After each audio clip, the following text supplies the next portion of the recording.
DSC preparation కి మిగిలిన తక్కువ సమయాన్ని డిఎస్సి 2024 యాప్ లేదా DSC2024.com తో జాబ్ ని సాధించండి. క్రైమ్ తీరు ఏమాత్రం మారలేదు. కాకపోతే దాని రూపం రకరకాలుగా ఉంటుంది. ఇది ఫిలిం డైరెక్టర్ రామ్ గోపాల్ వర్మ చెప్పే డైలాగ్. ప్రస్తుతం అలాంటి ఘటనలు దేశంలో అక్కడక్కడ జరుగుతూనే ఉన్నాయి. తాజాగా ఇక్కడ కూడా అదే జరిగింది. ప్రియుడిపై మోజుతో కన్న తల్లిని కడతేర్చింది కసాయి కూతురు. తమ ప్రేమకి తల్లి అడ్డొస్తుందని కక్ష పెంచుకుని కన్న తల్లి అనే కనికరం లేకుండా అత్యంత దారుణంగా చంపేందుకు ప్రేరేపించింది కూతురు. ఈ దారుణ ఘటన విజయనగరం జిల్లాలో చోటు చేసుకుంది. విజయనగరం జిల్లా శృంగవరపుకోట మండలం వెంకటరమణపేట గ్రామానికి చెందిన ఎరపిడి రుచిత 2 సంవత్సరాల క్రితం అదే గ్రామానికి చెందిన జేసీబీ డ్రైవర్ హరికృష్ణను ప్రేమించింది. అయితే ఇదే విషయం తల్లి వెంకటలక్ష్మికి చెప్పింది. అయితే దీనికి తల్లి నిరాకరించింది. అయితే కూతురికి ఇంకా పెళ్లి వయసు రాకపోవడంతో పోలీసులకు ఫిర్యాదు చేసింది. దీంతో హరికృష్ణపై పోక్సో కేసు నమోదు చేసిన పోలీసులు అతన్ని అదుపులోకి తీసుకున్నారు.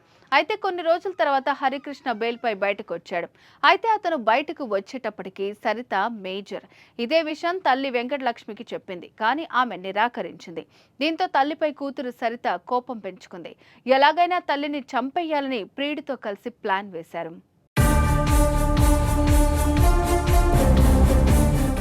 అనుకున్నట్లుగానే రాత్రి సమయంలో తల్లిని ఊరి చివరున్న నూతి వద్దకు తీసుకువెళ్ళింది. అయితే అప్పటికే అక్కడ కాపు కాసిన ప్రియుడితో పాటు మరికొందరు వెంకటలక్ష్మి గొంతు కోసి చనిపోయిందని నిర్ధారించుకున్న తర్వాత స్థానికంగా ఉన్న బావిలో పడేశారు. అయితే తనకేమీ తెలియదన్నట్లు తన తల్లిని ఎవరో ఆటోలో ఎత్తికెళ్లారంటూ అన్న హరికి చెప్పింది. వెంటనే గ్రామస్తులంతా వెళ్లి రాత్రంతా చుట్టుపక్కల ప్రాంతాల్లో వెతికి అనంతరం పోలీసులకు సమాచారం ఇచ్చారు.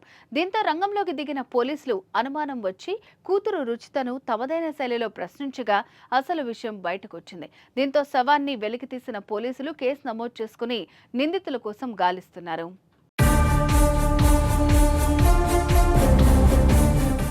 ఎర్రాప్రగడ హరికృష్ణ అనే వ్యక్తి వాళ్ళ అమ్మగారు